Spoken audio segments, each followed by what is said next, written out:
क्या आप जानते हैं कि नवरात्रि के 9 दिनों की भक्ति का असली फल अष्टमी और नवमी की पूजा में छिपा है, लेकिन एक छोटी-सी चूक आपकी पूरी साधना को अधूरा छोड़ सकती है। जय माता दी भक्तों, स्वागत है आपका मुकुल ब्लॉग्स 02 पर।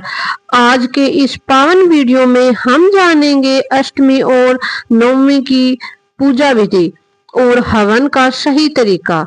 हम सबसे पहले घर में साफ सफाई करेंगे, जल्दी उठेंगे, साफ सफाई करेंगे घर की अच्छी तरह से और फिर हम अपने जहाँ पर आपने चौकी लगाई है वहाँ की सफाई करेंगे बहुत ही अच्छी तरह। और चौकी की सफाई करें या आपने मंदिर में अगर आपने चौकी लगाई है माता की तो वहाँ साफ सफाई करें अच्छे से। और जब साफ सफाई करें तो आप एक गीला कपड़ा लें और ध्यान रहे कि जो कपड़ा आप साफ सफाई में यूज कर रहे हैं वो कपड़ा पहले कहीं यूज किया हुआ ना हो, वो साफ हो एकदम। अब हम जल का छिंटा देके सभी देवी देवताओं को स्नान करा रहे हैं। आप पुष्प ले सकते हैं, अगर आपके पास पुष्प नहीं है तो आप हाथ की मदद से जल के छिंटे दीजिए और सभी देवताओं को वो स्नान कराइए, सभी माता को और 9 ग्रहों को सभी पे आप जल का छिंटा देकर उनको स्नान कराएं। और अगर आप जल में गंगा जल डालें तो वो बहुत ही अच्छी बात है। हमने पहले लड्डू गोपाल को तैयार करके बैठाया हुआ था, तो अब हम उनको माता रानी की चौकी के पास बैठा लेते हैं। उनको भी हम गंगा जल का छिंटा देते हैं, सभी चीजों को जल का छिंटा देकर शुद्ध कर लिया है हमने। अब हम माता रानी को वो तिलक करेंगे रोली का। आप अच्छे से सभी देवता, सबसे पहले माता रानी को, और मैंने यहाँ पर माँ ब्रह्माणी की प्रतिमा रखी हुई है क्योंकि हमारी कुल देवी है माँ ब्रह्माणी।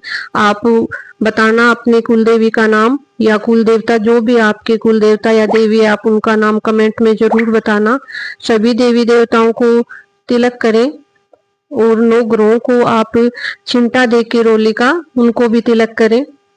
आपने अगर अखंड जोत जला रखी है तो आप अखंड जोत में घी डाल दें, पर एक बात का ध्यान रखें, आज अखंड जोत में आप उतना ही घी डालें जितना आपको आवश्यकता है, क्योंकि अगर आप अष्टमी या नवमी जब भी आप पूजा करेंगे लास्ट दिन, उस दिन आपको अखंड जोत में उतना ही घी डालना है कि वो शाम तक खत्म हो जाए। उसके बाद हम पुष्प अर्पण करेंगे। और अगर आप अखंड जोत जला रखी है आपने तो पास में दिया जलाना चाहते हैं तो जला ले, ना जलाना चाहें तो ना जलाएं, उसी में घी डालकर दीपक कर ले। आप सभी को पुष्प अर्पण करें, माता को करें, गणपति महाराज को करें, लड्डू गोपाल को, 9 ग्रहों को, सबको पुष्प अर्पण करें। और अगर आपके पास ज्यादा पुष्प नहीं है तो आप पुष्प की पंखुड़ियां लेकर उन्हें अर्पण कीजिए, 1-2 पुष्प में आपका हो जाएगा। और भगवान से प्रार्थना करें कि हमारी ये विनती स्वीकार करें, हमारे ये पुष्प अर्पण जो हमने किया है उसको स्वीकार करें। अब ऋतु के अनुसार फल अर्पित करें भगवान माता को, गणपति महाराज को, माता रानी को, सभी देवताओं को फल अर्पण करें। 9 ग्रहों को भी करना है आपको ये फल अर्पण। जो भी फल आपको है आपके पास मौजूद उस समय वो फल अर्पण करें। फल अर्पण करने के बाद आप माता रानी से प्रार्थना करें कि हे माँ आप इसका भोग लगाएं। और आज के दिन हम नवमी अष्टमी जब भी आप लास्ट नवरात्रा करेंगे उस दिन माँ को हलवे का भोग लगता है, काले चने का भोग लगता है और पूरी का भोग लगता है, तो वो हमें सात्विक भोजन बनाना है। ध्यान रखें आपके घर में अगर लहसुन प्याज बन रहे हैं तो वो आप पहले अपने चूल्हे को साफ कीजिए, उसके बाद आप माँ का भोजन बनाएं।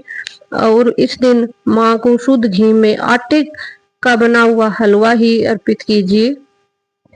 वैसे सूजी का बना सकते हैं परंतु सूजी के हलवे से ज्यादा माँ को आटे का हलवा पसंद है, तो आप आटे का हलवा का भोग लगता है माँ को तो वो बनाएं। और काले चने का भोग लगता है वो बना लें और पूरियां बना लें। मैंने माँ के लिए भोग बनाया है, आपको मैंने वीडियो में बता दिया है, मैंने भोग बनाया है और माँ को भोग लगाऊंगी अब मैं इनका।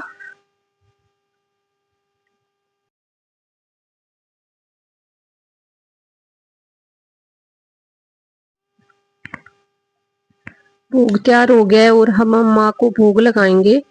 माँ के पास ले जाएं भोग को और माँ से कहें कि हे माँ, आप भोग लगाएं, हमारा भोग स्वीकार करें। मन में भावना रखें माँ की कि आप माँ को भोग लगा रहे हैं। माँ इस भोग को प्रसाद ग्रहण कर रही है आपका। और जो भी भोग बनाया है वो सारा भोग आप माँ को एक बार अर्पित जरूर करें, उनको लगाएं भोग सभी चीजों का।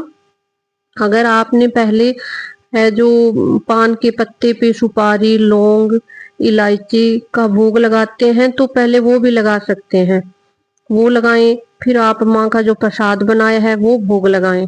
नारियल अगर आपने भोग में रखा है तो नारियल का भोग भी लगाएं।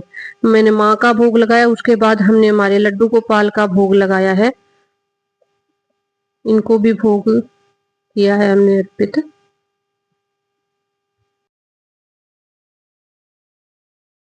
आप जो माता का भोग बनाते हैं वो कन्या पूजन के दिन कन्याओं को अगर कंचका बैठाते हैं और उनको भोग लगाते हैं तो कुछ बातों का हमें ध्यान रखना चाहिए। कन्या की आयु है 2 से 10 वर्ष के बीच ही होनी चाहिए, इससे बड़ी ना होए। कन्याओं को एक छोटे बालक यानी बटूक का भोजन अवश्य कराएं कन्याओं के साथ, जिन्हें भैरव बाबा के रूप में माना जाता है। विदा करते समय उनका चरण स्पर्श जरूर करें और उनका आशीर्वाद लें कि हमें आशीर्वाद दो कि हमने जो वो व्रत किए हैं या नवरात्रि का व्रत किया है उनका पुण्य हमें उनसे प्राप्त हो सके। इन बातों का ध्यान रखें। और जो भोग हमने अब लगाया है माता को, वो भोग हम अगर अग्नि देवता को समर्पित नहीं करेंगे तो वो भोग आया हुआ नहीं माना जाएगा। तो जब हम हवन कुंड रखते हैं, हम माता की पूजा करते समय हवन कुंड रखते हैं, उसमें हम हवन करते हैं, जैसे हवन सामग्री रखी है, घी रखा है, कपूर रखा है, उनको जला हवन करते हैं, उनको जलाते हैं, तब उनमें वो भोग जो हमने माता को लगाया है उसमें याद रखें आप प्रिय भोग है माँ का 2 इलायची, 2 लौंग और सुपारी, पतासा। पतासा आपके पास नहीं है तो कोई मीठा भोग वैसे ही लगा सकते हैं, हमारे पतासा मिलता है और माँ के भोग में पतासा लगते हैं, चढ़ते हैं, तो हम उनका भोग लगाते हैं। और जो भोग आपने माँ को लगाया है वो भोग भी हवन में अग्नि देवता को समर्पित जरूर करें। अग्नि देवता को जब हम भोग ये समर्पित करते हैं तो वो आया हुआ माना जाता है, वो कहा जाता है कि वो माता को ही जाता है सारा भोग, तो ये काम जरूर करें।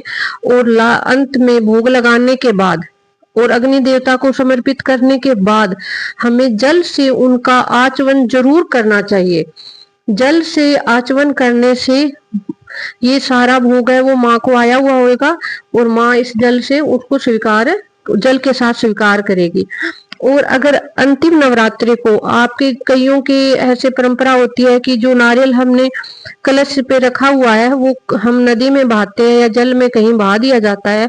और कुछ लोगों की ऐसी परंपरा होती है कि इसको हम बधार कर उसकी जो नारियल की चिटकी है वो हम बांट देते हैं सबको, सबके कंचका में जो कन्याएं हम पूजन में बैठाते हैं उनको दे देते हैं, या वो नहीं बैठाते हैं कुछ लोग तो वो घर के सदस्य है या आस पड़ोस के लोगों में बांट दी जाती है। अब हम ये सब भोग ये सब माँ के साथ हो गया हमारा सारा पूजा विधि। और अब हम आरती करेंगे माँ की। माँ की आरती कीजिए, गणपति महाराज की आरती कीजिए, सारी देवी देवताओं को आरती कीजिए और माँ से विनती करें कि माँ, हमने नवरात्रों में आपकी जो भी पूजा अर्चना की है, आपका भोग लगाया है, आपको जो भी हमने आपके लिए हवन किया है, आपके अखंड जोत जलाई है, अगर उसमें हमसे कोई गलती हो गई हो तो हमें उसके लिए क्षमा करें और आप अपनी कृपा हम पे हमेशा बनाए रखें। हम आपके नादान बालक हैं, हमसे कोई गलती हो तो उसके लिए हमें क्षमा याचना मांग लेनी चाहिए और उनसे माँ से कहें कि हमें क्षमा करें। तो भक्तों, ये थी अष्टमी और नवमी की सरल पूजा विधि। आज का विशेष उपाय मैं आपको बताती हूँ। अगर आपके जीवन में कोई बाधाएं आ रही है, आपके काम में कोई रुकावट आ रही है, तो आज के दिन आप लौंग का जोड़ा, इलायची का जोड़ा और पतासा, सुपारी हवन कुंड में अर्पित जरूर करें, जिससे आपके जीवन में आ रही बाधाएं दूर होगी और आपके काम में बन रही रुकावटें दूर होकर आपका काम सफल होगा। आशा है ये जानकारी आपके काम आएगी। अगर आपको ये वीडियो पसंद आई हो तो मुकुल ब्लॉग्स 02 को सब्सक्राइब करें और कमेंट में श्रद्धा के साथ जय माता दी जरूर लिखें। जय माता दी। धन्यवाद।